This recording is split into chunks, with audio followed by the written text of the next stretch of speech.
مفتی کفایت اللہ صاحب، اب مستقبل کیا ہے سیاست کا؟ ٹھیک ہے معیشت، آپ تینوں ہی معیشت دان نہیں ہیں، لیکن ہر بندہ معیشت کو تو جانتا ہے جب اس کے گھر پر پڑتی ہے. تو مستقبل کیا ہے؟ کیا اسی معاملات، اسی سیٹ اپ کے ساتھ آپ نے آگے بڑھنا ہے؟ کیا آگے سوچا ہوا ہے پی ڈی ایم نے؟ مستقبل تو یہ ہے کہ ہم ایک دن اضافی نہیں گزاریں گے. جو ہمارا اگست کی 13 تاریخ ہے، جو ہماری آئینی مدت ہے، اس سے ایک دن بھی آگے نہیں جائیں گے، اور ہم نگران حکومت قائم کر کے قوم کو موقع دیں گے کہ وہ اپنے لیے قیادت منتخب کرے. میں ایک آپ کے چینل کے حوالے سے ایک رائے دیتا ہوں، بجائے اس کے کہ آپ ہمیں کوسیں اور ہم آپ کو کوسیں. ایک معاملہ تو موجود ہے.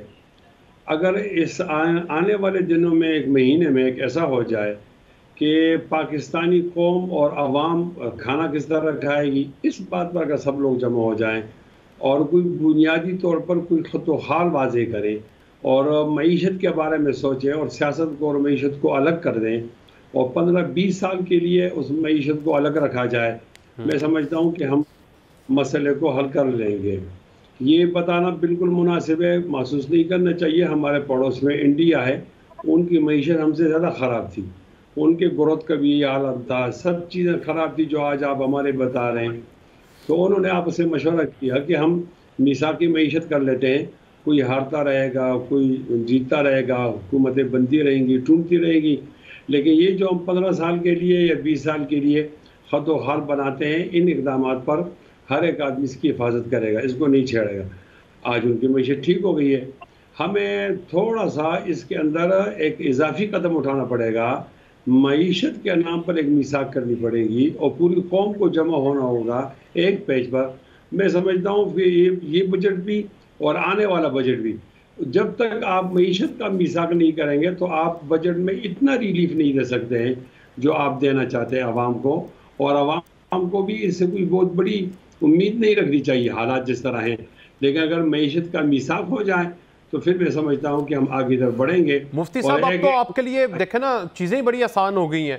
اب ایک نئی پارٹی آ گئی ہے، وہ چلیں الیکٹیبلز کے ساتھ ہے. ابھی سیاست میں وہ کیا کرتی ہے وہ تو بعد میں دیکھنا ہے، لیکن ابھی تو آپ 13 کی 13 پارٹیاں ہیں. ایک پارٹی کو تو آپ خود کہہ رہے ہیں کہ وہ تو تباہ ہو گئی. تو کر لیں، اب فوری طور پر کریں میثاق معیشت، آپس میں کر لیں. آپس میں کر لیں، یہ تو سوال سے تو اتفاق نہیں ہے. آپ کا جملہ ذرا سخت جانبداری کی طرف جا رہا ہے. کچھ ایسی جماعتیں ہیں ہمارے ساتھ نہیں ہیں، لیکن جس طرح جماعت اسلامی ہے، اگر ہم آپ بیٹھیں گے تو اس کو پار کرنا پڑے گا. اس طرح اور بہت ساری جماعتیں ہیں، وہ علاقائی جماعت. ان کا مینڈیٹ دیکھیں نا، بڑی جماعتیں تو دو ہی ہیں نا، پیپلز پارٹی اور پاکستان مسلم لیگ نون اور آپ کی پی ڈی ایم کے اندر. مینڈیٹ تو بڑی والی ہے نا.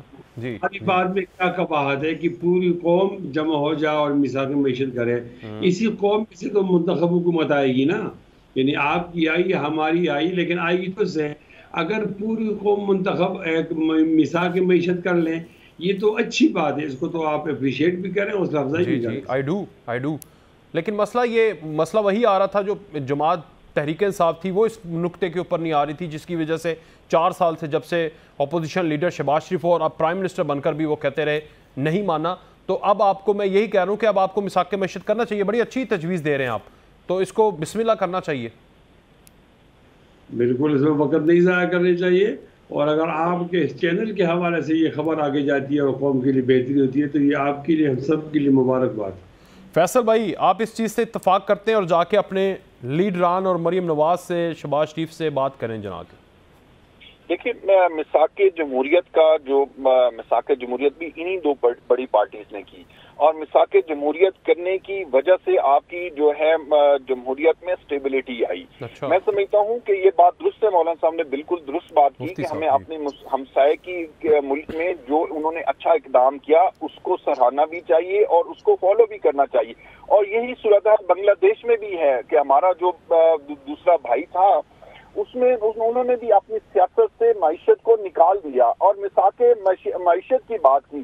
انہوں نے کہا کہ معاشی پالیسیز کو سیاست میں نہیں لے کے آنا چاہیے. یہ بات 100% درست ہے کہ جب تک ہم میثاق معیشت کی طرف نہیں بڑھیں گے، جب تک ہماری پاکستانی عوام اور پاکستانی پولیٹیکل پارٹیز اس پر اتفاق نہیں کریں گی، یہ بات درست ہے کہ رہیں گے، جو لوگ حکومت میں ہوں گے وہ اس کو اپریشیٹ کرتے رہیں گے، اور جو حکومت سے باہر ہوں گے وہ اس